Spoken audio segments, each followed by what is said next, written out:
সরকারি চাকরিতে কোটা সংস্কার নিয়ে রাজপথে আন্দোলন করতে নেমে নিজেরাই সরকার গঠন করে ফেললেন বৈষম্য বিরোধী আন্দোলনের ছাত্ররা। উপদেষ্টা পদের কর্তব্য বিশ্বস্ততার সহিত পালন করিব। শান্তিতে নোবেল লরিয়েট ডক্টর মোহাম্মদ ইউনূসকে প্রধান করে ১৭ জন উপদেষ্টাকে নিয়ে বাংলাদেশের অন্তর্বর্তীকালীন সরকার গঠিত হয়। ৮ আগস্ট তারা শপথ গ্রহণ করেন। পরোক্ষভাবে বা পরোক্ষভাবে কোনো ব্যক্তিকে জ্ঞাপন করিব না।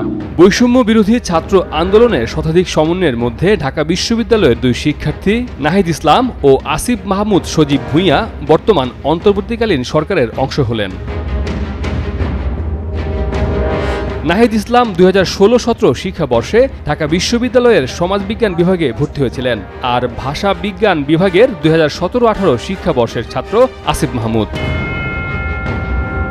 সরকারি চাকরিতে কোটা সংস্কারের দাবিতে গত জুলাইয়ে দেশজুড়ে যে আন্দোলন শুরু হয়েছিল তা পরিচালিত হয় বৈষম্য বিরোধী ছাত্র আন্দোলনের মাধ্যমে। ছাত্রদের এই আন্দোলনের মুখে 5 আগস্ট পরপর 4 বারের প্রধানমন্ত্রী শেখ হাসিনা পদত্যাগ করে দেশ ছাড়তে বাধ্য হন।